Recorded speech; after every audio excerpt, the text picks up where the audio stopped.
Hello friends, आप सभी का स्वागत है आपके अपने यूट्यूब चैनल किरण स्टडी जीके पर। और इस क्लास के अंदर मैं कंप्लीट जो रसायन विज्ञान है, केमिस्ट्री, इसका हैंड रिटन नोट्स के रूप में रिवीजन करवा रही हूँ। तो ये क्लास आपके आने वाले सभी एग्जाम्स के लिए वेरी वेरी इंपॉर्टेंट होने वाली है, तो प्लीज़ लास्ट तक क्लास को देखना है। साथ में इसकी पीडीएफ मैं टेलीग्राम पे डाल दूंगी। टेलीग्राम का लिंक आपको इस वीडियो के कमेंट सेक्शन के अंदर मिल जाएगा। तो अगर आपको कम समय के अंदर ही आपको रिवीजन करना है साइंस का, तो ये क्लास आपके लिए इंपॉर्टेंट होगी। तो चलो बिना टाइम वेस्ट किए अब क्लास की शुरुआत करते हैं। रसायन विज्ञान। तो रसायन विज्ञान होती क्या है?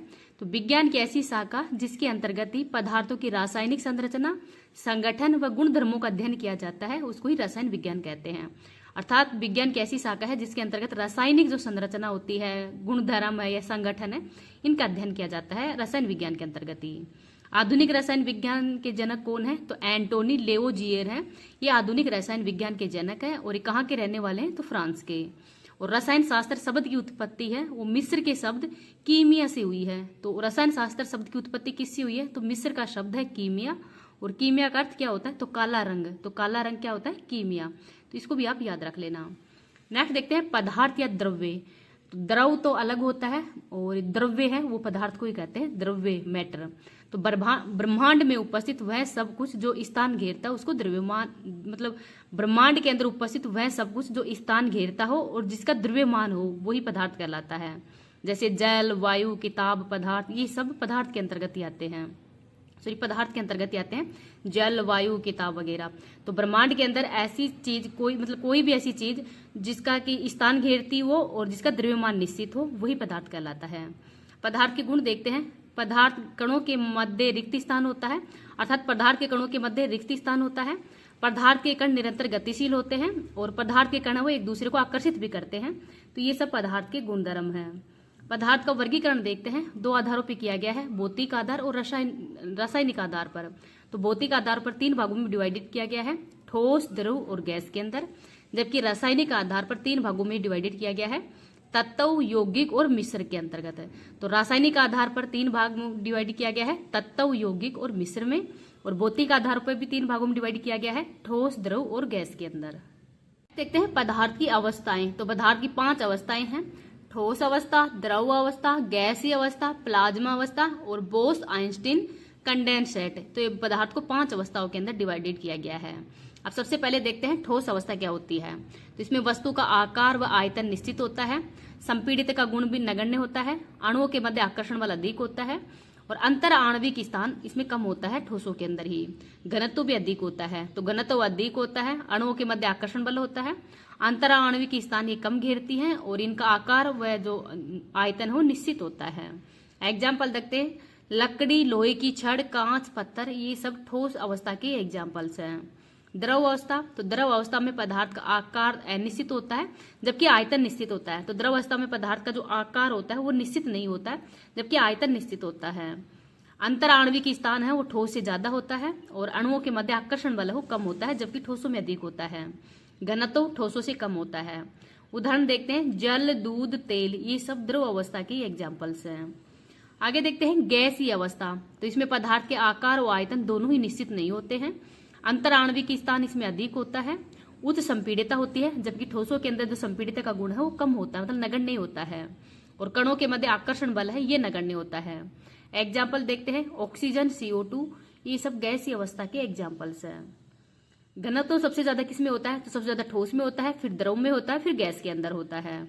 आणविक आकर्षण बल तो सबसे ज्यादा ठोस में, फिर द्रव, फिर गैस के अंदर। और प्रसार सबसे ज्यादा कहाँ पे होता है? तो गैसों में सबसे ज्यादा प्रसार होता है, फिर द्रव में होता है, फिर ठोस के अंदर। और विसरण भी सबसे ज्यादा गैस में होता है, फिर द्रव में होता है, फिर ठोस के अंदर होता है। तो आपको एग्जाम के अंदर क्वेश्चन हो इस प्रकार से पूछे जाएंगे कि घनत्व सबसे ज्यादा किस में होगा, विसरण सबसे ज्यादा किस में होगा। तो आपको ये क्रम है वो याद रखना है। प्लाज्मा अवस्था। तो इसमें आकार व आयतन निश्चित नहीं होते हैं और ये पदार्थ की चौथी अवस्था है। सूर्य और तारों की जो ऊर्जा है वो प्लाज्मा अवस्था के कारण होती है। तो सूर्य और तारों में जो ऊर्जा होती है वो किसके कारण होती है? प्लाज्मा अवस्था के कारण होती है। 5वीं अवस्था देखते हैं, बोस आइंस्टीन कंडेंसेट। तो 1920 के अंदर ही भारतीय वैज्ञानिक सत्येंद्र नाथ बोस ने ही पदार्थ की 5वीं अवस्था बताई थी कि किसी गैस को लगभग परम शून्य ताप यानी 0 केल्विन या -273.5 डिग्री सेल्सियस तक की शीतल करने पर परमाणु की जो मुक्त ऊर्जा है वो लगभग समाप्त हो जाती है, और यही पदार्थ की पांचवी अवस्था है। और ये किसके द्वारा दी गई है? सत्येंद्र नाथ बोस के द्वारा दी गई थी पदार्थ की पांचवी अवस्था 1920 के अंदर। तो इसको भी आप याद रख लेना। अब पदार्थों में परिवर्तन देखते हैं। दो प्रकार के पदार्थों में परिवर्तन होता है, एक तो भौतिक परिवर्तन होता है, एक रासायनिक परिवर्तन। तो भौतिक परिवर्तन में क्या होता है? तो ये अस्थायी परिवर्तन होता है। इस परिवर्तन में कोई भी पदार्थ परिवर्तित होने के बाद में पुनः वापस अपनी अवस्था के अंदर आ जाता है, भौतिक के अंदर तो। जबकि रासायनिक परिवर्तन वो स्थायी होता है, इसमें एक बार परिवर्तन होने के बाद में पदार्थ वापस अपनी अवस्था में नहीं आता है। एग्जाम्पल इंपोर्टेंट है इसके, जैसे मोमबत्ती का पिघलना, पानी से बर्फ का बनना, दूध का गर्म होना, कागज का फटना, रेत का पानी में घुलना, पानी का वाष्प बनना, ये सब भौतिक परिवर्तन के एग्जाम्पल है। अर्थात इसमें पदार्थ की अवस्था एक बार परिवर्तन होने के बाद में दोबारा वापस पदार्थ अपनी अवस्था में आ सकता है। रासायनिक परिवर्तन के एग्जाम्पल देखते हैं। मोमबत्ती का जलना, मक्खन का खट्टा होना, खाने का पचना, लोहे पर जंग लगना, दूध से दही बनना, कागज का जलना। कागज अगर फट जाएगा तो उसको वापस जोड़ सकते हैं, लेकिन अगर कागज को जला देंगे तो वापस वो अपनी अवस्था में नहीं आएगा। तो ये सब एग्जाम्पल रासायनिक परिवर्तन के हैं, और इनसे संबंधित एग्जाम्पल आपको एग्जाम में बहुत बार पूछे जाते हैं, तो इनको थोड़ा सा आप याद रख लेना। रासायनिक आधार पर पदार्थों का वर्गीकरण तो दो भागों में डिवाइडेड किया गया है, शुद्ध पदार्थ और अशुद्ध पदार्थ के रूप में ही। तो शुद्ध पदार्थों के अंदर तत्व यौगिक है, और अशुद्ध पदार्थ के अंदर मिश्रण को शामिल किया गया है। तो शुद्ध पदार्थों में तत्व को देखते हैं। एलिमेंट क्या होता है? तो एक ही प्रकार के परमाणु से निर्मित, तो एक ही प्रकार के परमाणु से निर्मित जो संरचना होती है उसको तत्व कहते हैं। जैसे ऑक्सीजन है, सोना, चांदी। तो वर्तमान में कितने तत्व खोजे गए हैं? तो 118 तत्व वर्तमान में खोजे जा चुके हैं। ब्रह्मांड में सबसे अधिक मात्रा में पाया जाने वाला तत्व कौन सा है? तो ये हाइड्रोजन है। वायुमंडल में सबसे अधिक मात्रा में पाया जाने वाला तत्व नाइट्रोजन है। और मानव के शरीर के अंदर ही, मतलब मानव के शरीर में सबसे ज्यादा अधिक मात्रा में पाया जाने वाला तत्व कौन सा है? तो ऑक्सीजन है। और पृथ्वी की भू प्रवृत्ति में पाया जाने वाला सबसे अधिक तत्व कौन सा है? तो वो भी ऑक्सीजन ही है। तो इनको भी आप याद रख लेना। यौगिक क्या होता है? कंपाउंड। दो या दो से अधिक तत्व जब निश्चित अनुपात में दो या दो से अधिक तत्वों को जब एक निश्चित अनुपात में मिलाया जाता है तो उसको यौगिक कहते हैं। जैसे जल H2O, तो दो अणुओं से मिलकर बना होता है। नमक NaCl, ये भी दो तत्वों से मिलकर बना होता है, तो ये यौगिक कहलाता है। मिश्रण क्या होता है? दो या दो से अधिक पदार्थों को किसी भी अनुपात में मिला दिया जाता है। जब निश्चित अनुपात में मिलाया जाता है तो यौगिक होता है, जबकि किसी भी अनुपात में मिला दिया जाता है वो मिश्रण होता है। एग्जाम्पल देखते हैं। चाय, हवा, शरबत, ये सब मिश्रण के एग्जाम्पल्स हैं। अब मिश्रण के प्रकार देखते हैं। मिश्रण कितने टाइप्स के होते हैं? दो टाइप्स के होते हैं। एक सममांगी मिश्रण होता है, एक विषमांगी मिश्रण होता है। तो सममांगी मिश्रण किसे कहते हैं? तो ऐसा मिश्रण जिसमें उसके घटक एक दूसरे में इस प्रकार से मिले हुए हैं कि पूरा मिश्रण समरूप हो, यानी एक समान रूप से हो, उसको सममांगी मिश्रण कहते हैं। जैसे जल में चीनी का विलय, तो जल में चीनी का विलय, तो जल में चीनी हो अच्छी तरह से मिल जाती है, ये सममांगी मिश्रण होता है। जबकि विषमांगी मिश्रण, ऐसा मिश्रण जिसमें उसके घटक एक दूसरे से पूरी तरह मिले नहीं, मतलब एक दूसरे को पूरी तरह से मिलते नहीं है, उसको विषमांगी मिश्रण कहते हैं। एग्जाम्पल देखते हैं। जल और तेल का मिश्रण है, नमक और चीनी का मिश्रण है, ये सब विषमांगी मिश्रण के एग्जाम्पल हैं। इसके अंदर पदार्थ पूरी तरीके से मिलता नहीं है, जबकि सममांगी मिश्रण के अंदर पदार्थ वो पूरी तरह से मिल जाता है। विलयन सॉल्यूशन क्या होता है? तो दो या दो से अधिक पदार्थों का सममांगी मिश्रण विलयन कहलाता है। जैसे सोडा जल है, नींबू शरबत, ये विलयन का एग्जाम्पल्स हैं। विलायक क्या होता है? वह पदार्थ जिसमें अन्य पदार्थों को घोलने की क्षमता होती है, ये विलायक कहलाता है। और उदाहरण जैसे जल, एसिटिक अम्ल, ये अन्य पदार्थों को मतलब अपने आप में मिलाने की क्षमता रखता है, तो इसको विलायक कहते हैं।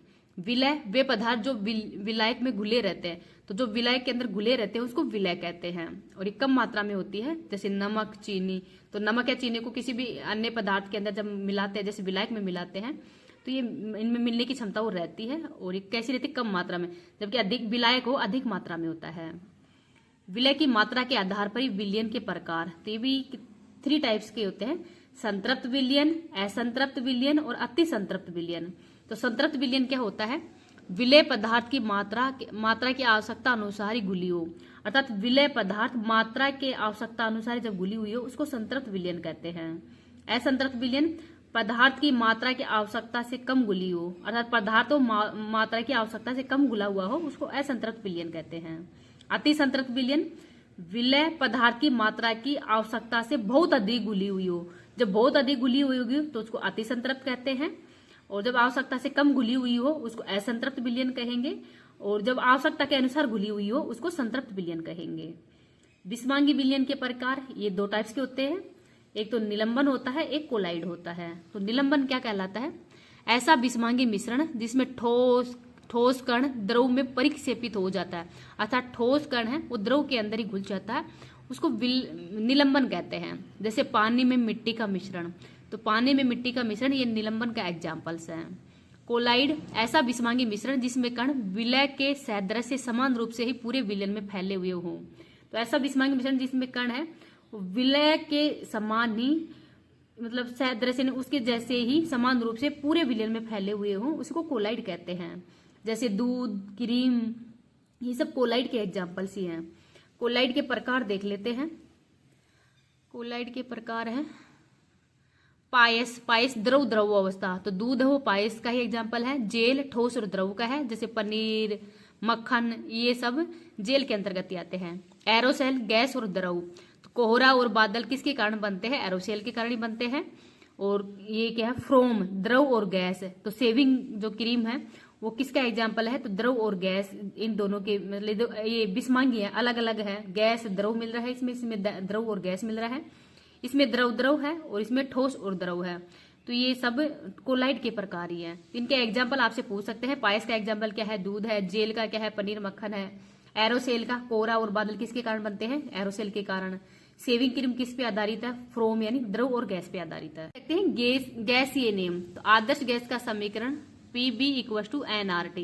P दाब होता है, V आयतन होता है, N अणुओं की संख्या, R कांस्टेंट होता है, T टेम्परेचर और R की वैल्यू होती है 8.314 जूल। और गैसीय नियम कितने टाइप्स के हैं? तो 3 टाइप्स के हैं। बॉयल का नियम, चार्ल्स का नियम और गैलुसाक का नियम। तो बॉयल के नियम के अंदर टेम्परेचर वो फिक्स होता है, तो PB = nRT। तो इसमें B है वो नियत रहता है, तो P व्युत्क्रमानुपाती क्रमानुपाती 1/B। तो एक निश्चित तापमान पर ही गैस का दाब आयतन के व्युत्क्रमानुपाती होता है, ये बॉयल का नियम है। चार्ल्स के नियम के अंदर ही दाब हो नियत होता है, तो V = T। तो निश्चित दाब पर ही गैस का आयतन तापमान के समानुपाती होता है, ये चार्ल्स का नियम है। गैलुसाक का नियम, इसमें आयतन हो निश्चित होता है, तो P = T, अर्थात एक निश्चित आयतन पर ही गैस का दाब है वो तापमान के समानुपाती होता है, ये गैलुसाक का नियम है। तो तीनों नियम आपको याद रखने हैं। PB = nRT, ये अवोगार्डो नियम भी है। तो सभी गैसों में एक निश्चित दाब, निश्चित आयतन तथा निश्चित तापमान पर ही अणुओं की संख्या अवोगार्डो संख्या कहलाती है। और अवोगार्डो संख्या की वैल्यू कितनी है? 6.022 मल्टीप्लाई में 10⁻23, ये अवोगार्डो संख्या की वैल्यू है। तो पदार्थ को द्रव्य भी कहा जाता है। पदार्थ को क्या कहा जाता है? द्रव्य भी कहा जाता है। द्रव नहीं कहा जाता, क्या कहा जाता है? द्रव्य भी कहा जाता है।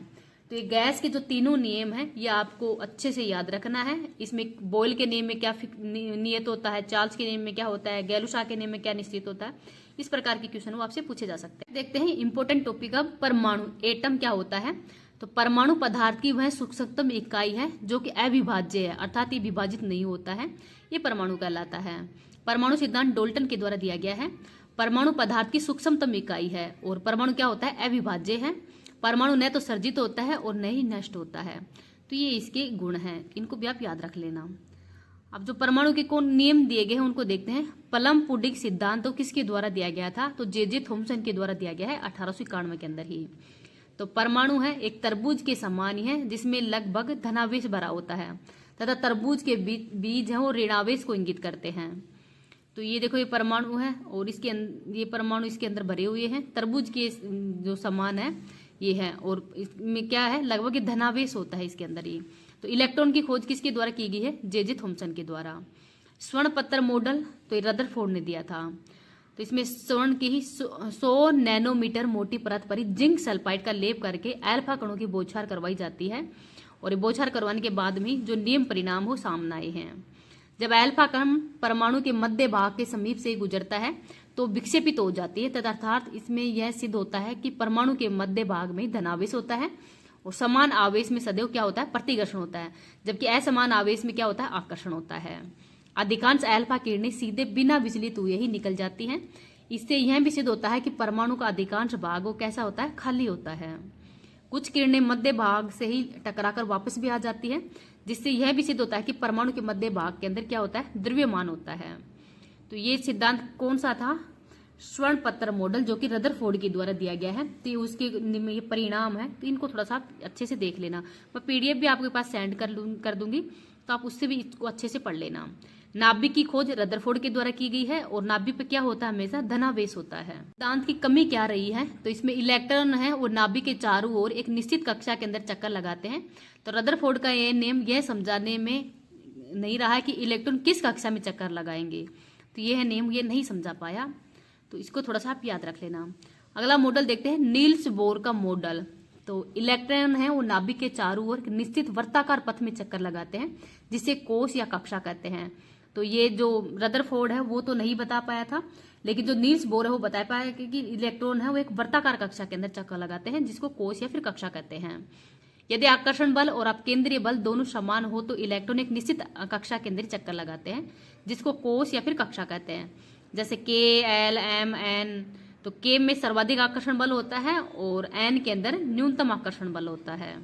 तो के में सबसे ज्यादा और एन के अंदर सबसे कम आकर्षण बल होता है। यदि इलेक्ट्रॉन को निम्न ऊर्जा स्तर से उच्च ऊर्जा स्तर में जाना हो तो उसे ऊर्जा का अवशोषण करना पड़ता है, और यदि इलेक्ट्रॉन को उच्च ऊर्जा स्तर से निम्न ऊर्जा स्तर तक जाना हो तो इलेक्ट्रॉन को ऊर्जा का उत्सर्जन करना होता है। इसमें अवशोषण करना होता है और इसमें उत्सर्जन करना होता है। किसी भी कक्षा में अधिकतम इलेक्ट्रॉन की संख्या कितनी होती है? तो 2n⁻2 होती है। तो अगर देखो के अंदर फिर कितनी होगी? 2 होगी, एल में 8 होगी, एम के अंदर 18 होगी और एन के अंदर 32 होगी। तो इस फॉर्मूले से डाल के संख्या और ये निकल सकता है। उपकोष कितने होते हैं? एस, पी, डी और एफ। तो एस में 2 होते हैं, पी में 6 होते हैं, डी में 10 होते हैं और एफ में 14 होते हैं। लिथियम, तो लिथियम का परमाणु द्रव्यमान कितना होता है? 3 होता है। तो 1s2 2s1 ये लिथियम का इलेक्ट्रॉनिक विन्यास। आफ बाउ का नियम, तो इन्होंने 1s 2s 2p 3s 3p 3d 4s 4p 4d 4f 5s 5b 5d और 5f, ये नियम किसके द्वारा दिया गया है? ऑफ बाउ के द्वारा दिया गया था।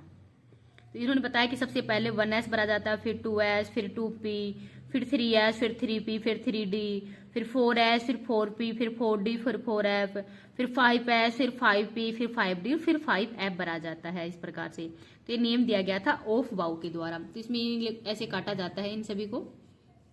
अब नेक्स्ट देखते हैं परमाणु। वो तो परमाणुकता थी, अब परमाणु देखते हैं। परमाणु जो इलेक्ट्रॉन की खोज है वो किसके द्वारा की गई है? थॉमसन के द्वारा की गई है। और ये कैसा होता है? स्थायी होता है। और इलेक्ट्रॉन पे कैसा आवेश होता है? ऋण आवेश होता है। प्रोटॉन की खोज गोल्डस्टीन ने की थी और इस पे हमेशा धनावेश होता है। न्यूट्रॉन की खोज चैडविक ने की है और ये कैसा होता है? उदासीन होता है और अस्थायी होता है। द्रव्यमान कितना होता है? तो इलेक्ट्रॉन का द्रव्यमान होता है 9.1 मल्टीप्लाई में 10⁻31 kg और प्रोटॉन का द्रव्यमान होता है 1.67 मल्टीप्लाई में 10⁻27 kg। तो इलेक्ट्रॉन का द्रव्यमान प्रोटॉन से कम होता है और न्यूट्रॉन का द्रव्यमान सबसे ज्यादा होता है प्रोटॉन और सबसे ज्यादा द्रव्यमान किनका होता है? न्यूट्रॉन का होता है, फिर प्रोटॉन का होता है, फिर इलेक्ट्रॉन का होता है। तो इलेक्ट्रॉन की खोज 1897 में थॉमसन के द्वारा की गई है और इलेक्ट्रॉन का भार है प्रोटॉन के भार का 1/1800 मल्टीप्लाई प्रोटॉन के भार यानी हाइड्रोजन का भार ये इसके बराबर होता है। प्रोटॉन का भार ग्राम में कितना होता है? तो 1.67 मल्टीप्लाई में 10⁻24 ग्राम, ये इसकी ग्राम में इसकी वैल्यू होती है किसकी? प्रोटॉन की। परमाणु के मूलभूत कण कितने होते हैं? इलेक्ट्रॉन, प्रोटॉन और न्यूट्रॉन होते हैं, जबकि अन्य कण होते हैं मेसोन, पोजिट्रॉन, न्यूट्रिनो और हिग्स बोसोन। तो मेसोन है, इसकी खोज की थी युकाबा के द्वारा। पोजिट्रॉन की खोज की थी, तो पोजिट्रॉन की खोज किसके द्वारा की गई है? एंडरसन के द्वारा। न्यूट्रॉन की खोज पाउली के द्वारा की गई थी। हिग्स बोसोन की खोज है वो पीटर हिग्स व सत्येंद्र नाथ बोस के द्वारा की गई है। और गॉड पार्टिकल्स, हिग्स बोसोन यानी गॉड पार्टिकल्स हैं और ब्रह्मांड के निर्माण का मूलभूत कण कौन सा है? गॉड पार्टिकल्स ही है। ये परमाणु का स्वतंत्र अस्तित्व संभव नहीं है, लेकिन परमाणुता के योग से निर्मित अणु का स्वतंत्र अस्तित्व संभव है।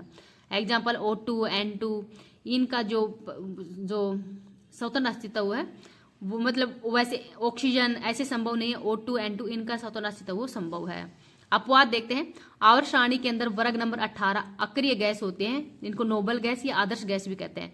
जैसे helium, neon, argon, photon, xenon, रेहान, रियोन। तो रियोन का उपयोग भूकंप से पहले रिसाव के लिए इसका उपयोग किया जाता है।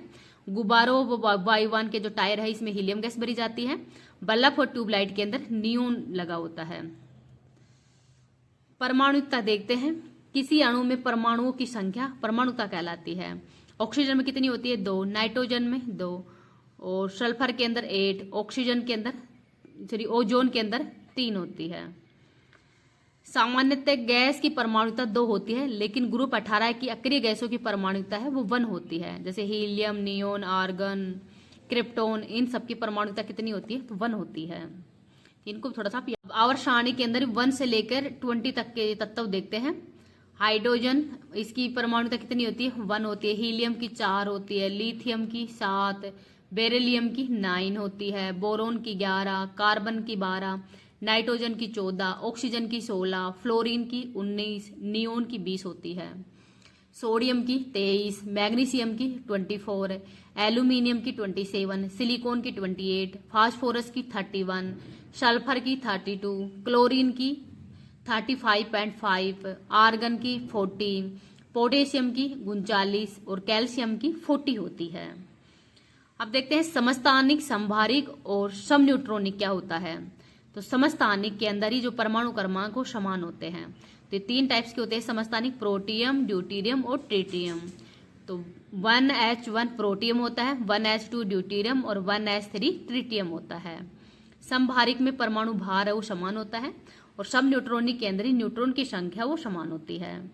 तो D2O ड्यूटीरियम डाइऑक्साइड भारी जल होता है और उपयोग किया जाता है परमाणु भट्टी के अंदर ही मंदक के रूप में। ट्रिटियम हाइड्रोजन का रेडियो एक्टिव समस्थानिक होता है। तो रेडियो एक्टिव का समस्थानिक कौन सा है? Tritium hydrogen. संभारिक तो 6C14 और 7N14। तो इसके अंतर्गत ही जो परमाणु द्रव्यमान है वो समान होता है, जबकि परमाणु क्रमांक वो अलग अलग होता है संभारिक के अंदर ही। इसका यूज किया जाता है जीवाश्म आयु की ज्ञात करने में ही, कार्बन 6, कार्बन 14 का। समन्यूट्रॉनिक तो समन्यूट्रॉनिक के अंदर ही न्यूट्रॉन की संख्या वो सेम होती है।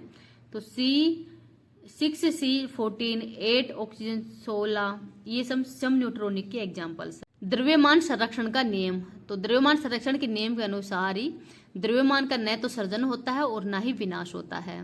और इसके प्रतिपादक कौन है? लेवोसियर है। तो 2H2 प्लस में O2 इक्वल टू 2H2O, ये क्या है? तो द्रव्यमान का न तो सर्जन होता है और ना ही विनाश होता है, एक रूप से दूसरे रूप में बदलता रहता है। आवर्त सारणी इंपोर्टेंट है। समान गुण वाले तत्वों को व्यवस्थित क्रम में सजाने से निर्मित सारणी है वो आवर्त सारणी होती है। तो मैडलिफ की आवर्त सारणी, तो मैडलिफ ने सर्वप्रथम 1869 के अंदर ही आवर्त सारणी प्रस्तुत की थी। कुल इन्होंने 63 तत्व बताए थे। आवर्त 7 थे, वर्ग 9 थे और आधार परमाणु भार लिया था। लेकिन आधुनिक जो आवर्त सारणी है इसका प्रतिपादन मोजले के द्वारा किया गया है 1913 के अंदर, और इन्होंने आधार लिया था परमाणु क्रमांक यानी Z को। वर्ग 18 है वर्तमान में, आवर्त 7 है और तत्व कितने हैं वर्तमान में? 118 हैं। तो देखो ये आधुनिक जो मोजले की जो दी गई है आवर्त सारणी वो देख लेना। इसमें आवर्त तो कितने होते हैं? तो आवर्त इसमें 7 होते हैं और वर्ग होते हैं इसमें 18। तो ये वाला ब्लॉक कौन सा है? S ब्लॉक है, क्षारीय धातु होती है इसमें। और ये D ब्लॉक है, इसमें संक्रमण धातु होती है। ये है P ब्लॉक, इसमें धातु, अधातु, रूप धातु तीनों पाई जाती है। नीचे है F ब्लॉक, तो नीचे कौन सा? F ब्लॉक है। तो P ब्लॉक कहाँ पे है? D कौन सा है? P कौन सा है? F ब्लॉक कौन सा है? इनको थोड़ा सा आप समझ लेना। अब आवर्त के अंदर देखते हैं। पहला तत्व कौन सा? क्षारीय धातु होती है। इसमें hydrogen, lithium, sodium, potassium, rubidium, caesium और फोसियन। इसका अपवाद होता है जो हाइड्रोजन वो अधातु होती है, और ये सब क्षारीय क्या है? धातु हैं। अंतिम तत्वों में helium, neon, argon, krypton, xenon, radon है। और ओजी यानी वर्तमान में आवर्त सारणी का अंतिम तत्व कौन सा है? तो ओग्नेसेजन है। तो ओग्नेसेजन है, ये वर्तमान में आवर्त सारणी का अंतिम तत्व है। तो ये तो फर्स्ट जो तत्व होते हैं ये हैं और अंतिम तत्व ये हैं।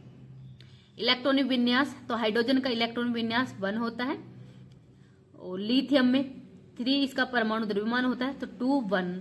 सोडियम का कितना होता है? 11। तो ये देखिए भर रखा है इधर। फर्स्ट के अंदर कितने भरेंगे? फर्स्ट के अंदर 2 परमाणु भर रखे हैं और सेकंड के अंदर 8 भरे जाएंगे। तो ये सोडियम का परमाणु द्रव्यमान 11 होता है, तो 2, 8, 1। पोटेशियम का होता है 19, तो 2, 8, 8, 1। आयनन क्षमता क्या होती है? तो किसी भी तत्व के अंतिम कोश में स्थित इलेक्ट्रॉन को बाहर निकालने के लिए दी जाने वाली ऊर्जा है, इसको आयनन क्षमता कहते हैं। एक वर्ग में ऊपर से नीचे आने पर ही परमाणु त्रिज्या या आकार वो बढ़ता है और आयतन जो आयनन क्षमता वो कम होती है, विद्युत ऋणात्मकता भी कम होती है।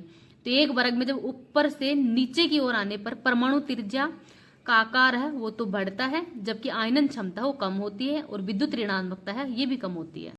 आवर्त सारणी में बाएं से दाएं जाने पर तो सोडियम तो इसका Z बराबर 11 है, इलेक्ट्रॉन विन्यास होगा 281। मैग्नीशियम का Z बराबर 12 है तो 282।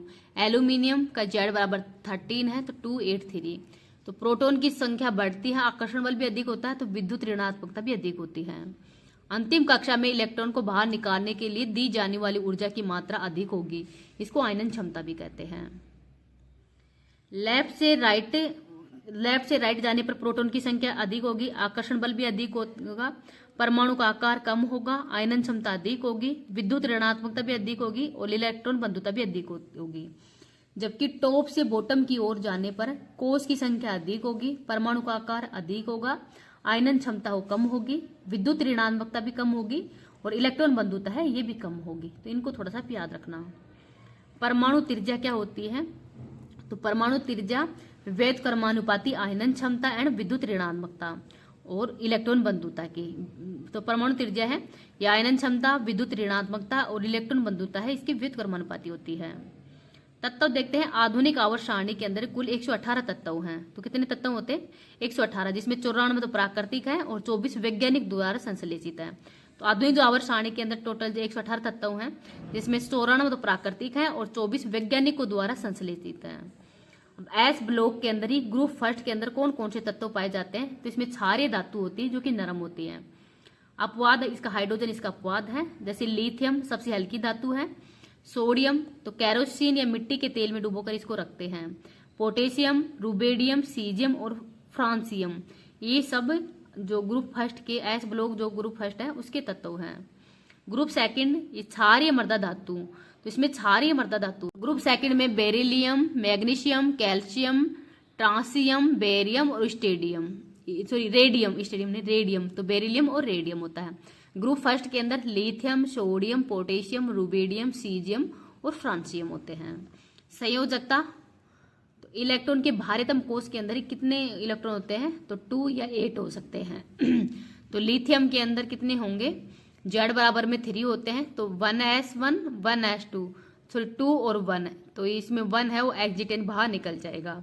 ऐसे सोडियम के अंदर Z बराबर होता है, फर्स्ट में 2 भरे जाएंगे, फिर 8 भरे जाएंगे, फिर यहाँ पर ए मतलब कम हो गया, क्या तो ये एक इससे ग्रहण करेगा या फिर एक है एग्जिट करेगा, तो इसने एक है वो एग्जिट कर लिया।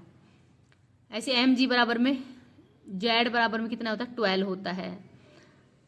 तो संयोजकता किसी भी तत्व के द्वारा भारीतम कोश में इलेक्ट्रॉनों को त्यागने या ग्रहण करने के लिए इलेक्ट्रॉन की संख्या कितनी होती है?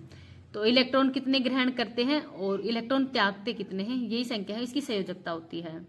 तो ग्रुप फर्स्ट में क्षारीय धातु होती है और इनकी संयोजकता -1 मतलब +1 होती है। तो संयोजकता कितनी होती है? +1 होती है ग्रुप फर्स्ट के तो।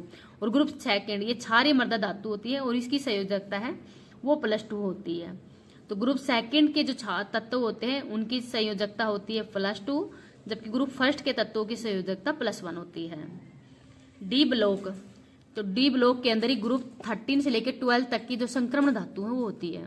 तो आवर्त सारणी में 118 तत्व हैं, जिसमें धातु 91 है, उप धातु 20 है, अधातु 20 है और उप धातु 7 है। तो धातु कितनी है? 91, उप धातु 20 है और धातु तो 91 है, अधातु 20 है और उप धातु 7 है। पी ब्लॉक तो पी ब्लॉक में ग्रुप 13 से लेकर 18 तक ये धातु, अधातु और उप धातु तीनों पाई जाती है इसमें।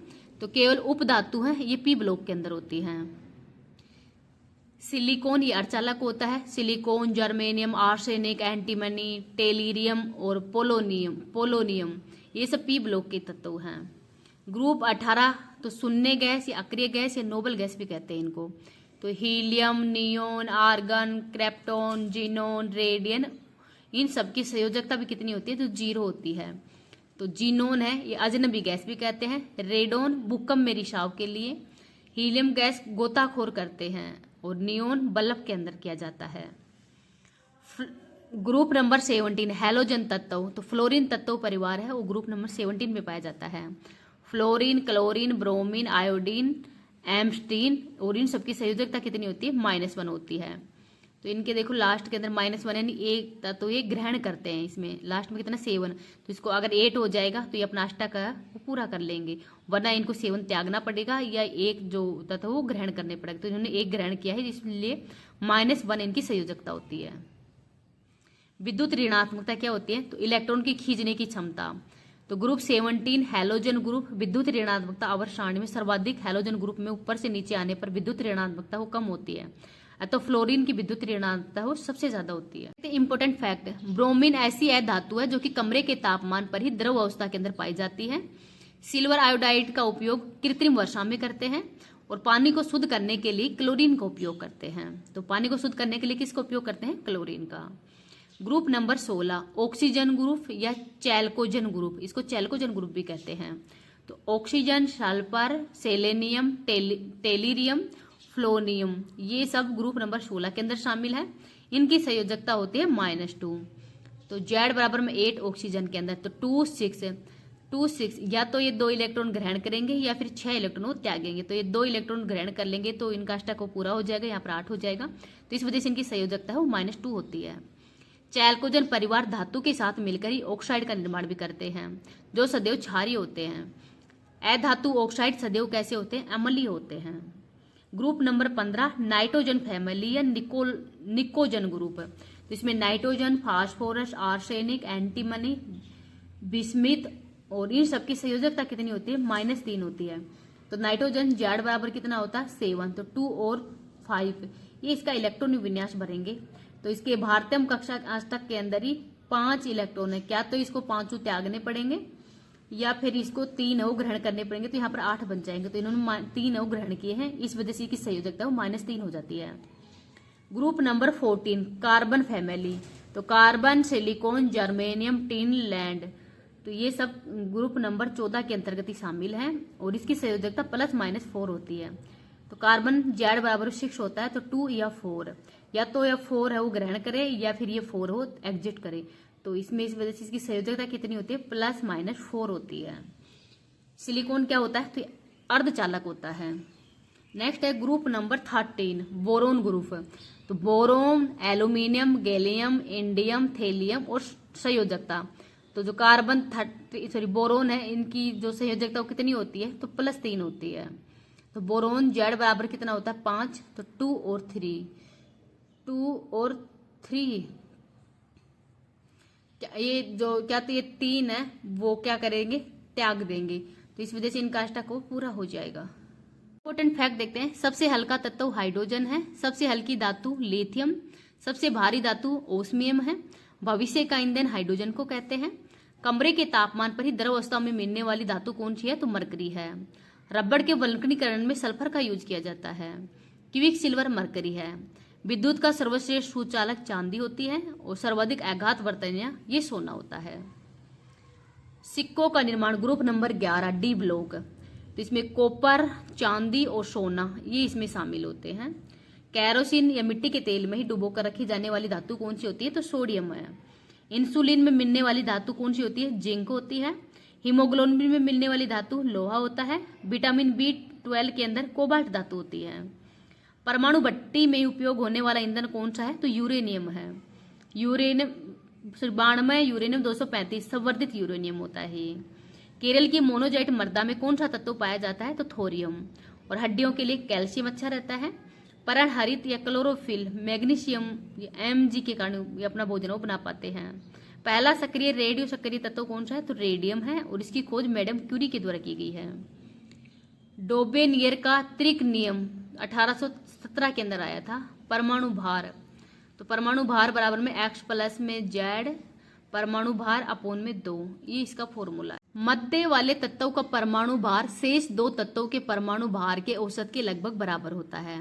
इसमें 3 सेट होते हैं। पहला सेट होता है लिथियम, सोडियम और पोटेशियम, और दूसरा सेट होता है क्लोरीन, ब्रोमीन और आयोडीन, और तीसरा सेट है कैल्शियम, स्ट्रांशियम और बेरियम। तो इसके अंतर्गत ही क्या होता है?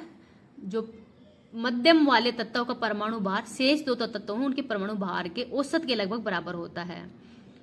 तो मध्यम वाला है 40 और 137, इन दोनों के अनुपात 2 के बराबर होता है। तो ये नियम दिया गया है।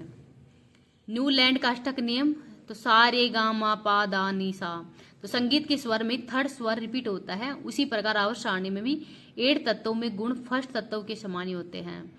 अपवाद देखते हैं, अक्रिय गैस हीलियम, लिथियम, बेरिलियम। तो आधुनिक आवर्त सारणी में केवल क्या पाया जाता है? कैल्शियम। तो कौन सा अपवाद इसका? कैल्शियम ही है।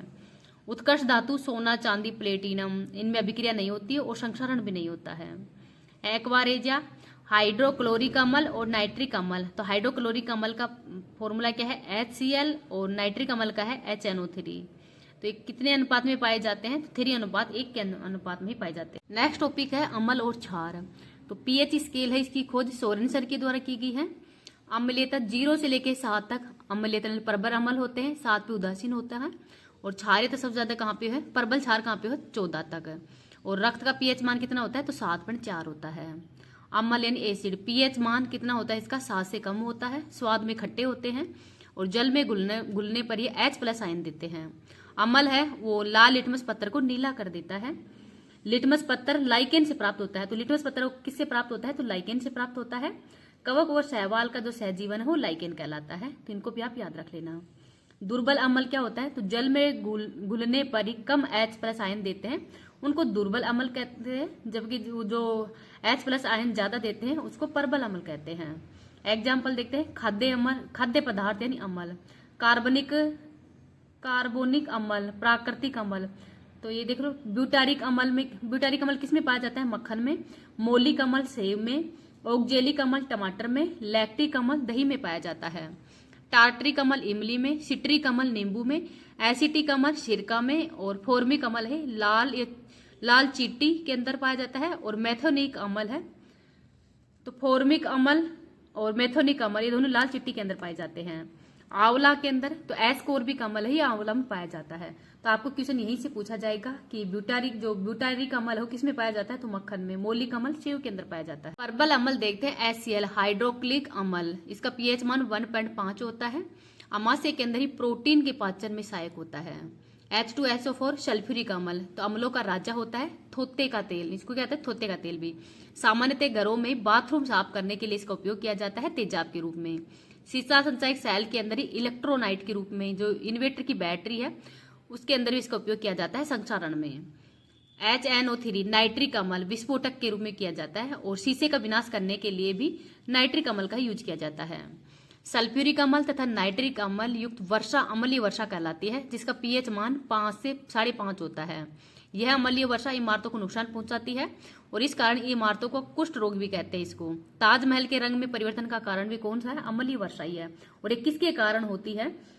तो ये सल्फ्यूरिक अम्ल और नाइट्रिक अम्ल के कारण। ये क्वेश्चन पूछा सकता है, किसके कारण होता है? सल्फ्यूरिक अम्ल और नाइट्रिक अम्ल के कारण ही। बेंजोइक अम्ल C6H5COOH, ये इसका फॉर्मूला है। खाद्य परिरक्षण और घास तथा दवा के अंदर इसका यूज किया जाता है।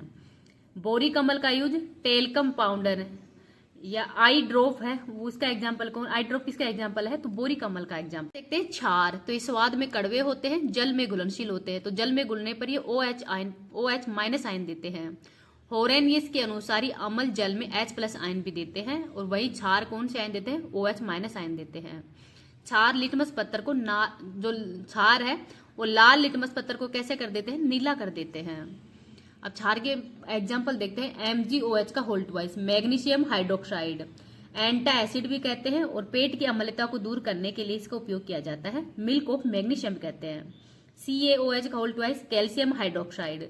बुझा हुआ चूने का फॉर्मूला क्या है? CaOH का होल ट्वाइस। और CaO कैल्शियम ऑक्साइड की अभिक्रिया जब जल के साथ में कराते हैं तो कैल्शियम कार्बोनेट बनता है और इसका रंग हो दूधिया कलर का होता है। बिना बुझा हुआ चूने का फॉर्मूला CaO, जबकि बुझे हुए फॉर्मूले का सूत्र है CaOH का होल ट्वाइस है। बुझे हुए चूने में कार्बन डाइऑक्साइड गैस प्रवाहित करने पर उसका रंग है वो दूधिया हो जाता है। NaSCO3 खाने का सोडा, बेकिंग पाउडर या सोडियम बाइकार्बोनेट, ये इसी का फॉर्मूला है। तो आपसे पूछ सकते हैं कि खाने का सोडे का फॉर्मूला क्या है? तो NaHCO3 है। और जो वॉशिंग पाउडर है धोने का सोडा, उसका फॉर्मूला है Na2CO3 10H2O। इसमें 10 अणु है जल के होते हैं। सोडियम कार्बोनेट, इसको वॉशिंग पाउडर या धोने का सोडा भी कहते हैं। सोडियम हाइड्रोक्साइड कास्टिक सोडा है। कठोर साबुन होता है, एग्जाम्पल कपड़े धोने की साबुन है, वो किसका एग्जाम्पल है? सोडियम हाइड्रोक्साइड का, NaOH। Potassium hydroxide KOH। Caustic potash होता है, मुलायम साबुन होती है। तो जो नहाने की साबुन या शैम्पू है वो पोटेशियम हाइड्रोक्साइड के एग्जाम्पल है, जबकि कपड़े धोने का साबुन का एग्जाम्पल है सोडियम हाइड्रोक्साइड। और इसका फॉर्मूला क्या है? NaOH है। पोटेशियम हाइड्रोक्साइड का फॉर्मूला है KOH। तो फॉर्मूले भी आप याद रख लें। उदासीनीकरण अभिक्रिया क्या कहती है? तो अम्ल और क्षार से अभिक्रिया बनने के बाद में कौन सी अभिक्रिया बनती है? तो वो उदासीकरण अभिक्रिया बनती है। जैसे Na बेस है, HCl अम्ल है, इन दोनों की अभिक्रिया करने से नमक बनता है, तो ये उदासीकरण अभिक्रिया है, सोडियम क्लोराइड। तो अम्ल और क्षार की अभिक्रिया से लवण का निर्माण होता है, जिसे उदासीकरण अभिक्रिया कहते हैं। लुईस क्षार, तो जोड़े में इलेक्ट्रॉन दान करने वाला होता है लुईस क्षार, एग्जाम्पल NH3। लुईस अम्ल होते हैं, जोड़े में इलेक्ट्रॉन ग्रहण करने वाला होता है, एग्जाम्पल देखते हैं BF3 AlCl3 और FeCl3। मिथाइल ऑरेंज क्या होता है? एसिड होता है, रेड कलर का, बेस होता है येलो कलर का, मिथाइल ऑरेंज के अंदर ही। चाय पीने पर ही दांत के ऊपर उपस्थित जो इनेमल यानी कैल्शियम फास्फेट के कारण क्षतिग्रस्त होता है, क्योंकि इनेमल क्षारीय होता है और चाय वो अम्लीय होती है। अतः चाय की अम्लता को संतुलित करने के लिए ही दांतों की सुरक्षा के लिए पेस्ट करते हैं, जिसमें अम्ल और क्षार अभिक्रिया करके उदासीन हो जाती है। तो दांतों के अंदर जो दांतों के ऊपर उपस्थित इनेमल होता है वो क्षतिग्रस्त होता है जब ज्यादा चाय पीते हैं। तो पीएच मान देखते हैं। HCl का पीएच मान है 1.2, लार का है 6.5, नींबू का है 2.2, शराब का है 2.8 और पीएच का जो सूत्र क्या है? -log H+ आयन, इससे जो पीएच मान है वो निकाला जाता है। तो HCl का पीएच मान 1.2 होता है, इनको भी आप याद रख लेना। नेक्स्ट टॉपिक देखते हैं, महत्वपूर्ण रासायनिक सूत्र, इंपोर्टेंट है, इसको अच्छे से याद रखना। C यानी कैल्शियम से बनने वाले फॉर्मूले देखते हैं। हड्डियों में उपस्थित होता है, रक्त का थप्पा बनाने में भी इसकी सहायता करता है, रक्त का थक्का बनाने में भी। CaO कैल्शियम ऑक्साइड चूना पत्थर, CaOH का होल ट्वाइस कैल्शियम हाइड्रोक्साइड बुझे हुए चूने का फॉर्मूला है। CaCO3 कैल्शियम कार्बोनेट संगमरमर। तो कैल्शियम सल्फेट सेमी हाइड्रेट, ये किसका फॉर्मूला है? सॉरी, ये तो इसका है प्लास्टर ऑफ पेरिस को कैल्शियम सल्फेट सेमी हाइड्रेट भी कहते हैं, CaSO4 ½ H2O। तो जिप्सम को ही जब 1.5 गुना H2O से अभिक्रिया कराने पर ही इसका प्लास्टर ऑफ पेरिस का फॉर्मूला हो बन जाता है। तो कैल्शियम सल्फेट बाईहाइड्रेट CaSO4 2H2O को 1.5 अणु जल से अभिक्रिया कराने पर CaSO4 ½ H2O बनता है। मिट्टी की क्षारीयता को दूर करने के लिए सीमेंट जल्दी बनाने में भी सहायक है। टूटी हुई हड्डियों को जोड़ने में, मूर्ति बनाने में प्लास्टर ऑफ पेरिस का उपयोग किया जाता है। नीला थोते का फॉर्मूला है CaSO4 कॉपर सल्फेट। क्लोरीन, तो जल के शुद्धिकरण में क्लोरीन का उपयोग किया जाता है। नमक NaCl, HCl पेंट अम्ल और विरंजक चूर्ण जो ब्लीचिंग पाउडर बनाने में उपयोग किया जाता है। तो CaOH2O के बाद में CaOH का होल ट्वाइस, तो ये CO2 के साथ में विक्रिया कराने पर CaCO3 बनता है और Cl2 के साथ में क्लोरीन के साथ विक्रिया कराने पर CaOCl2 प्लस में H2O बनता है। ब्लीचिंग पाउडर में विरंजक चूर्ण बनता है। कैल्शियम हाइपो या ऑक्सीक्लोराइड और रंग उड़ाने में इसका उपयोग किया जाता है ब्लीचिंग पाउडर का। फिटकरी का फॉर्मूला देखते हैं। K2SO4 Al2 SO4 का होल 3 24 H2O। दर्द निवारक दवा होती है, एंटीबायोटिक के अंदर इसका यूज किया जाता है। लाल दवा का फॉर्मूला है KMNO4 पोटेशियम परमैंगनेट। तो पोटेशियम परमैंगनेट ये लाल दवा का फॉर्मूला है। CHCl3 chloroform. Na सोडियम का तो क्षारीय धातु होती है, कैरोसिन के तेल में डुबोकर इसको रखना होता है। मुलायम धातु है, चाकू से इसको आसानी से काट सकते हैं। NaOH कास्टिक सोडा होता है। Na2CO3 10H2O washing powder, washing जो पाउडर होता है वो। NaSCO3 बेकिंग सोडा के अंदर ही। अब साबुन देखते हैं, उच्च वसीय अम्ल होते हैं। NaOH हार्ड साबुन होता है, इसमें ग्लिसरॉल मिलाते हैं तो हार्ड। और KOH सॉफ्ट साबुन होता है, इसमें ग्लिसरॉल मिलाते हैं। तो पामटिक अम्ल, ओलिक अम्ल, ये कॉस्मेटिक उद्योग के अंदर ही ओलिक अम्ल है, इसका यूज किया जाता है। और स्टेरिक अम्ल, तो उच्च वसीय अम्ल के ही कौन कौन से पार्ट्स हैं? पॉम्पटिक अम्ल होता है, ओलिक अम्ल होता है और स्टेरिक अम्ल। तो ओलिक अम्ल है, इसका उपयोग कॉस्मेटिक उद्योग उसमें उपयोग किया जाता है। साबुन उच्च वसीय अम्ल के ही सोडियम और पोटेशियम लवण होते हैं। साबुन को पारदर्शी बनाने के लिए ग्लिसरॉल का उपयोग भी किया जाता है। साबुन की गंदगी को साफ करने के लिए इसमें मिशेल का निर्माण करते हैं। तो किसका निर्माण करते हैं? मिशेल का। अपमार्जक ने डिटर्जेंट, तो बेंजीन सल्फोनिक अम्ल के ही सोडियम लवण होते हैं और ये साबुन रहित साबुन यानी साबुन रहित साबुन सरफ होता है, अपवार्धक होता है सरफ। नाइट्रोजन देखते हैं NH3 अमोनिया, इसको लुईस क्षार या शीतलक के रूप में उपयोग करते हैं। यूरिया का NH2CONH2 इसका फॉर्मूला है। प्रयोगशाला के अंदर निर्मित विश्व का पहला कार्बनिक यौगिक है और इसका निर्माण किया था वोहलर के द्वारा। विस्फोटक पदार्थ में भी इसका उपयोग किया जाता है, एमिनो अम्ल व उत्सर्जी पदार्थों में। ठंडी गैस के अंदर भी किया जाता है, स्पर्म बैंक के अंदर ही। तो न्यून तापमान पर ही वीर्य को संरक्षित रखना होता है और कितना -196 डिग्री सेल्सियस पर इसको जो है वो रखना पड़ता है ठंडी गैस के रूप में। चिप्स कुरकुरे के पैकेट में भी नाइट्रोजन गैस भरी होती है। बल्ब में भी आर्गन के साथ ही नाइट्रोजन उपस्थित होती है। अम्लीय वर्षा में H2SO4 HNO3 में भी N2 nitrous oxide laughing gas. वर्तमान में हवाई जहाज के टायर के अंदर भी इसका उपयोग किया जाता है। यूरिया के अंदर ही 4:2:1 होता है। तो नाइट्रोजन, ये पोटेशियम, कैल्शियम, इनका उपयोग अनुपात कितना होता है? तो 4:2:1 के रूप में होता है। प्राकृतिक रूप से दलहन की गांठों में राइजोबियम जीवाणु उपस्थित होता है जो कि वायुमंडलीय नाइट्रोजन को नाइट्रेट में परिवर्तित करता है, जिसे नाइट्रोजन स्थिरीकरण भी कहते हैं। तो इसको भी आप याद रख लेना। चांदी Ag यानी सिल्वर, AgCl सिल्वर क्लोराइड, इसको होर्न सिल्वर भी कहते हैं। AgI सिल्वर आयोडाइड, कृत्रिम वर्षा में वायुमंडल में प्रदूषण को सतह पर लाने के लिए भी AgI है इसका उपयोग करते हैं। AgBr सिल्वर ब्रोमाइड फोटोग्राफी के अंदर, और AgNO3 silver nitrate lunar caustic. मतदान के अंदर जो स्याही लगी होती है वो किसकी बनी होती है? AgNO3 की। AU सोना सर्वाधिक आघात वर्धनीय व तन्यता वाला होता है। शुद्ध सोना 24 कैरेट का होता है। सल्फर या गंधक, तो रबड़ के वल्कनीकरण में सल्फर का उपयोग किया जाता है। तो रबड़ का जो वल्कनीकरण है उसमें किसका उपयोग किया जाता है? सल्फर का उपयोगी। प्राकृतिक रबर आइसोप्रीन का बहुलक होता है और रबर की प्रत्यास्थता को बढ़ाने के लिए ही उसका वल्कनीकरण हो किया जाता है। अन्य महत्वपूर्ण सूत्र भी देखते हैं। सिंदूर HGS म्यूक्रिक सल्फाइड, और लाल सिंदूर का है Pb3O4। भारी जल का है D2O deuterium oxide. Gun powder का है साल्ट पीटर सोरा KNO3। MIC मिथाइल आइसोसाइनाइड, ये भोपाल के अंदर ही गैस का रिसाव हुआ था यूनियन कार्बाइड कंपनी के द्वारा ही 1984 के अंदर। CF क्लोरोफ्लोरोकार्बन, इसी तलक के रूप में उपयोग करते हैं। ओजोन परत के अंदर छिद्र भी इसके कारण हुआ था और 16 सितंबर 1987 को मॉन्ट्रियल प्रोटोकॉल के अंदर ही क्लोरोफ्लोरो है इसको बैन कर दिया गया था। कार्बाइड यूरिया में प्रथम विश्व युद्ध के अंदर ही मस्टर्ड गैस का उपयोग किया गया था। DTT die chloro diphenyl try की क्लोरो स्पेन, कीटनाशक के रूप में उपयोग करते हैं और इसकी खोज पोल मुलर के द्वारा की गई है। किसकी? DDT की। विस्फोटक होता है RDS रिसर्च डिपार्टमेंट एक्सप्लोसिव, और इसकी खोज की गई थी हैनिंग के द्वारा। TNT की ट्राई नाइट्रोटोलियन, तो इसकी फुल फॉर्म आप याद रख लेना।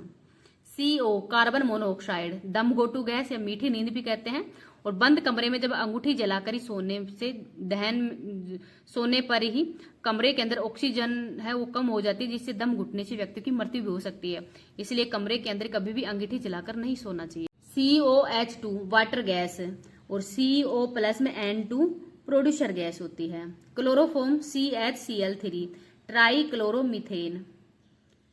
क्लोरोफॉर्म को सदैव रंगीन बोतल में ही रखा जाता है क्योंकि क्लोरोफॉर्म सूर्य के प्रकाश की उपस्थिति में विषैली फास्जिन गैस में परिवर्तित हो जाती है, इसलिए क्लोरोफिल को हमेशा ही रंगीन बोतल के अंदर भरा जाता है। देखते हैं ऑर्गेनिक केमिस्ट्री यानी कार्बनिक यौगिक।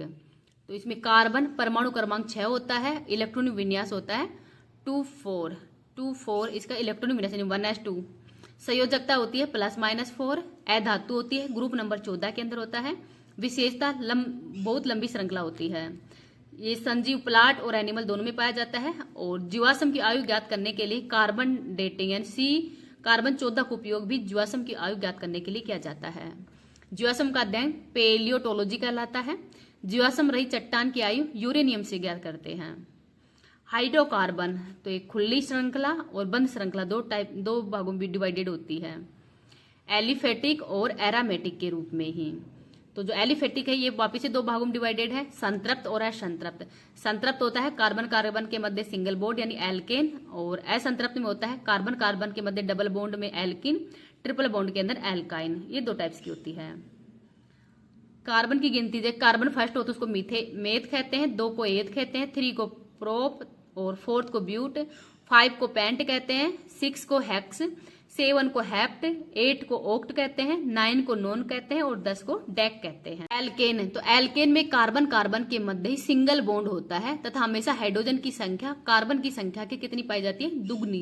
दुगनी से 2 अधिक होती है। इसका फॉर्मूला है CnH2n प्लस में 2। तो इसमें कार्बन अगर 1 होगा तो हाइड्रोजन की संख्या कितनी होगी? 4 होगी, तो CH4 मीथेन गैस होती है। और मीथेन प्रयोगशाला के अंदर इसका निर्माण हुआ है। उत्सर्जन दलदली भूमि, जुगाली करने वाले पशु, कोयले की खादान, धान के खेत, इनमें ही जो मीथेन गैस है उसका उत्सर्जन होता है। मोम की तरह द्रवित होती है और इसको पैराकिन्स गैस भी कहते हैं।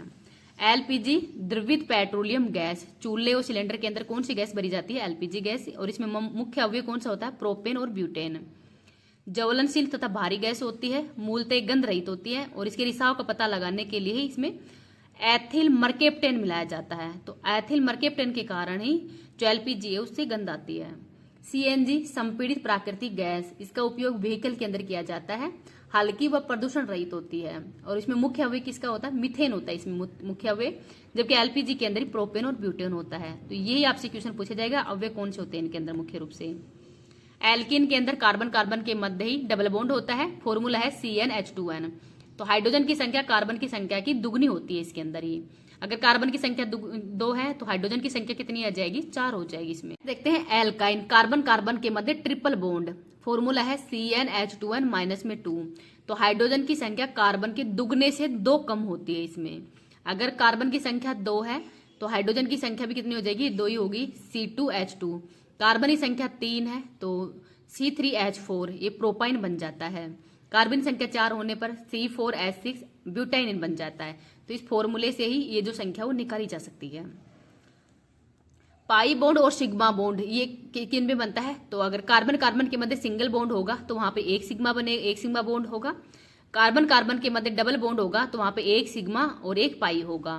कार्बन कार्बन के मध्य ट्रिपल बॉन्ड होने पर वहां पर एक सिग्मा बॉन्ड होगा और 2 पाई बॉन्ड होंगे। तो आप इनको अच्छे से याद रख लेना, कहाँ पे सिग्मा बॉन्ड होता है, कहाँ पे पाई बॉन्ड होता है। तो मीथेन के अंदर ही CH4 कार्बन कार्बन के मध्य यहाँ पे कौन सिंगल बॉन्ड ही है, तो यहाँ पर क्या पाई जाती? सिग्मा बॉन्ड ही पाया जाएगा। तो इसमें 4 सिग्मा बॉन्ड होंगे मीथेन के अंदर। इसी प्रकार से एथेन में कार्बन कार्बन के मध्य तो इसमें 6 सिग्मा बॉन्ड हो, 7 सिग्मा बॉन्ड होंगे। तो ये देखो प्रोपाइन के कितने हैं, बेंजीन के अंदर कितने हैं। तो अगर डबल बॉन्ड होगा तो 1 सिग्मा 1 पाई होगा, ट्रिपल बॉन्ड होगा तो 1 सिग्मा बॉन्ड होगा और 2 पाई होंगे, और सिंगल बॉन्ड होगा तो वहां पर 1 पाई और सिग्मा बॉन्ड होगा। देखते हैं कार्बन के अपरूप। तो 2 टाइप्स के कार्बन के अपरूप, क्रिस्टलीय और अक्रिस्टलीय। तो क्रिस्टलीय में निश्चित संरचना होती है जैसे हीरा, ग्रेफाइट और फुलरीन। अक्रिस्टलीय में संरचना वो निश्चित नहीं होती है जैसे चारकोल, कोक और कोयला। हीरा तो प्राकृतिक रूप से प्राप्त सबसे कठोरतम पदार्थ होता है और कार्बन का शुद्धतम रूप भी है। अत्यधिक दाब से इसका निर्माण किया जाता है। चतुष्कोणीय संरचना होती है इसकी। हीरे में कोई भी मुक्त इलेक्ट्रॉन नहीं होता, इसलिए हीरा विद्युत का कुछ अलग होता है। कांच काटने में, आभूषणों के अंदर हीरा का उपयोग किया जाता है। हीरे के चमकने का कारण क्या है? पूर्ण आंतरिक परावर्तन। कोहिनूर हीरा तो गोलकुंडा खान से प्राप्त किया गया था। हीरे को तराशने का काम सूरत में किया जाता है। नेक्स्ट है ग्रेफाइट। तो नरम, मुलायम, परतदार होती है और भंगुर प्रकृति की होती है। आकृति षटकोणीय प्रकृति। इसमें मुक्त इलेक्ट्रॉन उपस्थित होता है, इसलिए ग्रेफाइट विद्युत का सुचालक होता है। कार्य सीसा पेंसिल में, स्नेह के रूप में, परमाणु रिएक्टर के अंदर मंदक के रूप में ग्रेफाइट का उपयोग किया जाता है। ग्रेफिन तो ग्रेफाइट की एकल परत है वो ग्रेफिन होती है। यह अत्यधिक कठोर और मजबूत होती है, सर्वाधिक मजबूत पदार्थ वाली। और इसकी खोज आंद्रेजिम व नार्वोसोलाव को ही इसके लिए नोबेल पुरस्कार भी मिला था, ग्रेफिन की खोज। फुलरीन तो विद्युत का कुचालक होता है, फुटबॉल की तरह इसकी आकृति है। और कार्बन 60 फुलरीन सर्वाधिक स्थायी होता है। बकमिनिस्टर फुलरीन भी इसको कहते हैं। अब अन्य देखते हैं धातु ऐश प्राप्त। लोहा के ऐश कौन कौन से? हेमेटाइड, मैग्नेटाइड और सिडेराइड। हेमेटाइड Fe2O3, मैग्नेटाइड Fe3O4 और सिडेराइड FeCO3। सर्वाधिक मात्रा में हेमेटाइड पाया जाता है। सर्वश्रेष्ठ प्रकार है कोयले का मैग्नेटाइड। कोपर पायराइट। कोपर का ऐश कौन सा? Copper pyrite. सल्फर युक्त एस में धातु प्राप्त करने के लिए झाग पलवन विधि का उपयोग करते हैं। एल्यूमिनियम बॉक्साइट का एस्क है। एल्यूमिना क्रायोलाइट, ये भी इसका फॉर्मूला है। और उड़ीसा के अंदर बॉक्साइट सबसे ज्यादा मिलता है। सोडियम का तो बोरेक्स या सुहागा है। Na2V4O7 10H2O। Chilli salt Peter का है NaNO3। पीब यानी लेड या सीसा का है गैलेना PbS, इंपोर्टेंट है। थोरियम केरल की मोनोजाइट मृदा के अंदर मिलता है। यूरेनियम का है पिच ब्लेड, तो पिच ब्लेड ऐश किसका है? यूरेनियम का। और यूरेनियम सबसे ज्यादा जादू गोड़ा खान झारखंड के अंदर मिलता है। ये क्वेश्चन बहुत बार पूछा गया है कि पिच ब्लेड किसका ऐश का है, तो यूरेनियम का। जिंक या जस्ता कैलोमाइन या जिंक ब्लेड इसके ऐश का है। मरकरी या पारा सिनेबार है। HGS mercuric sulphide. डोलोमाइट का है CaMg। मिश्र धातु देख लेते हैं हम नेक्स्ट। मिश्र धातु तो पित्तल किससे मिलकर बना होता है? कॉपर और जिंक से। कांसा कॉपर और टिन से। गन मेटल कॉपर जिंक और टिन से मिलकर बना होता है गन मेटल। स्टेनलेस स्टील लोहा निकिल और क्रोमियम से। जर्मन सिल्वर कॉपर निकिल और जिंक से। तो 50% कॉपर होता है, निकिल 20% होता है, जिंक 30% होता है। टाका टिन प्लस में लेड से मिलकर बना होता है। रोल्ड गोल्ड कॉपर प्लस में एल्यूमिनियम से मिलकर बना होता है। मूर्खों का सोना पाइराइट को कहते हैं Fe2S2 को। नाइक्रोम NiCrFe, ये नाइक्रोम का फॉर्मूला है। आगे देखते हैं अभिक्रियाएं। विस्थापन अभिक्रिया तो AgNO3 NaCl, ये द्विविस्थापन अभिक्रिया है लेकिन दोनों तरफ चलती है। तो AgNO3 NaCl, AgCl और NaNO3, तो ये द्विविस्थापन अभिक्रिया अर्थात दोनों तरफ चलने वाली अभिक्रिया दोनों तरफ चलती है, उसको उत्क्रमणीय अभिक्रिया कहते हैं। और एक तरफ चलने वाली अभिक्रिया को अनुत्क्रमणीय अभिक्रिया कहते हैं।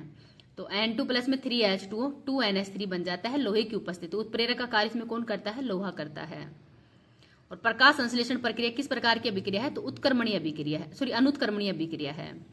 उष्माक्षेपीय अभिक्रिया उष्मा का उत्सर्जन होता है। और लोहे पर जंग लगना, शोषण, ये सब उष्माक्षेपी अभिक्रियाओं के एग्जाम्पल्स हैं। उष्माक्षेपी बर्फ का पिघलना, जल का वाष्पीकरण, ये सब उष्माशोषी के कारण ही होता है। रेडॉक्स अभिक्रिया तो इसमें अपचयन और ऑक्सीकरण, रिडक्शन और ऑक्सीडेशन होता है। तो अपचयन के अंदर हाइड्रोजन का जुड़ना और ऑक्सीजन का हटना होता है। ऑक्सीकरण में इलेक्ट्रॉन की कमी होती है, धनात्मक और धनात्मक संयोजकता होती है इसमें। तो ये अभिक्रिया देखो अपचयन की है CuO प्लस में H2 और Cu, तो इसमें ऑक्सीजन है वो हट रहा है और हाइड्रोजन है इसमें जुड़ रहा है। इलेक्ट्रॉन का जुड़ना और ऋणात्मक संयोजकता के अंदर इसमें वृद्धि होती है, जबकि धनात्मक संयोजकता के अंदर वृद्धि किसमें होती है? ऑक्सीडेशन के अंदर। संक्षारण जंक लगना तो लोहे पे जंक लगना, तो इसका लाल और भूरा रंग हो जाता है और लोहे का भार भी बढ़ जाता है जंक लगने पर। जंक रोकने के लिए जिंक की परत चढ़ाई जाती है और इसको यसद लेपन भी कहते हैं। चांदी काली हो जाती है और तांबे का रंग हरा हो जाता है। कॉपर कार्बोनेट, इसका जो तांबे पे जंग लगने पे तांबे का कलर कैसा होता है? हरा हो जाता है। चांदी का काला हो जाता है। विकृत गंधिका वसीय खाद्य पदार्थ हवा व प्रकाश ऑक्सीजन के संपर्क में आने पर ही दुर्गंध उत्पन्न कर देते हैं, तो इसको विकृत गंधिका कहते हैं। किण्व क्या होता है? सड़ना। लुईस पास्चर के द्वारा इसकी खोज की गई थी। एल्कोहल एथेनॉल और मेथेनॉल। एथिल एल्कोहल का फॉर्मूला है CH3CH2OH, ये पीने योग्य शराब है। जबकि मेथिल एल्कोहल CH2OH, ये जहरीली शराब होती है। शराब, ब्रेड, केक, इसका किण्वन किया जाता है इसमें ही। फोटोग्राफी के अंदर ही ऑक्जेलिक अम्ल का उपयोग करते हैं। मजबूत प्लास्टिक बेंकेनाइट सबसे मजबूत प्लास्टिक होता है। खाद्य परिरक्षण के अंदर ही सोडियम बेंजोनाइट का उपयोग किया जाता है। Hypo Na2H2O3 sodium thiosulphate. जल की कठोरता दो प्रकार की होती है, स्थायी और अस्थायी। स्थायी कठोरता मैग्नीशियम व कैल्शियम के क्लोराइड और सल्फाइड लवण के कारण होती है।